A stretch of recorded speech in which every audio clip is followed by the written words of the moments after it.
Save America অ্যাক্টকে প্রতারণামূলক বিল হিসেবে আখ্যা দিয়েছেন ডেমোক্রেটিক সেনেটর জ্যাক রিড। শনিবার সেনেটে দেয়া বক্তব্যে তিনি জানান, বিলটি পাশ হলে দেশে প্রায় 69 মিলিয়ন নারী ভোটার নথিপত্র সংগ্রহ করতে হিমশিম খাবেন। অন্যদিকে রিপাবলিকান সেনেটর মার্শা ব্ল্যাকবার্ন বলেছেন, ভোট দেওয়ার ক্ষেত্রে ভোটার আইডি প্রদর্শন করা একটি সাধারণ কাণ্ডজ্ঞানের বিষয়। এছাড়া ভোটার আইডি বাধ্যতামূলক করা নিয়ে ডেমোক্রেটিক আইন প্রণেতাদের তীব্র সমালোচনা করেন রিপাবলিকান সেনেটর বিল ক্যাসিডি। আসন্ন মধ্যবর্তী নির্বাচনকে সামনে রেখে ভোটারদের পরিচয় যাচাই এবং নাগরিকত্ব নিয়ে রিপাবলিকান ও ডেমোক্রেটদের মধ্যে চলছে তীব্র বাকযুদ্ধ। সেনেটে সেভ আমেরিকা অ্যাক্ট নিয়ে চলা বিতর্কে রিপাবলিকান সেনেটর মার্শা ব্ল্যাকবার্ন সাফ জানিয়ে দিয়েছেন, ভোট দেওয়ার ক্ষেত্রে ভোটার আইডি প্রদর্শন করা একটি সাধারণ কাণ্ডজ্ঞানের বিষয়। ব্ল্যাকবার্ন অভিযোগ করেন, সেই অ্যাক্টের বিরোধিতা করে ডেমোক্রেটরা নির্বাচনে কারচুপির সুযোগ করে দিতে চাইছেন। তিনি উল্লেখ করেন যে দেশের প্রায় 12টি স্টেটে বর্তমানে কোনো পরিচয়পত্র ছাড়াই ভোট দেওয়া সম্ভব, যেখানে শুধুমাত্র নাম ঠিকানা বললেই ব্যালট পেপার দেওয়া যায়।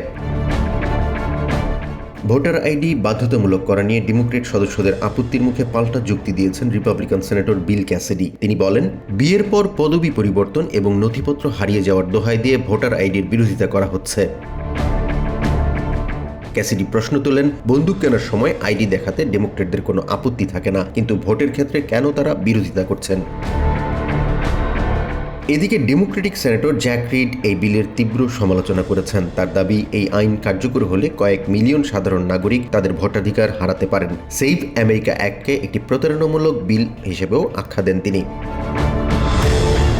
সেনেটর রিড বলেন, এই আইনের ফলে সবচেয়ে ক্ষতিগ্রস্ত হবেন নারী ভোটাররা। তিনি জানান, বিলটি পাশ হলে প্রায় 69 মিলিয়ন নারী ভোটার তাদের বিয়ের সনদ সহ অতিরিক্ত নথিপত্র সংগ্রহ করতে হিমশিম খাবেন। তিনি আশঙ্কা জানান, এই আইনের মাধ্যমে ফেডারেল সরকারকে ভোটার তালিকা ছাঁটাই করার ক্ষমতা দেওয়া হচ্ছে এবং এমনকি নির্বাচনের দিন আইস সদস্যদের মোতায়েন করে ভোটারদের ভয় দেখানোর পরিকল্পনাও করা হতে পারে।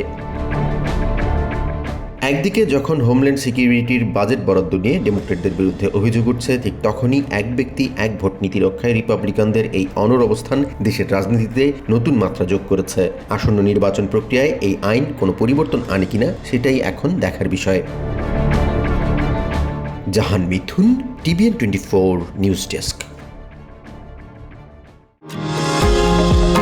নিউ ইয়র্ক থেকে সম্প্রচারিত TVN 24 টেলিভিশন বিশ্বজুড়ে বাঙালির কণ্ঠস্বর।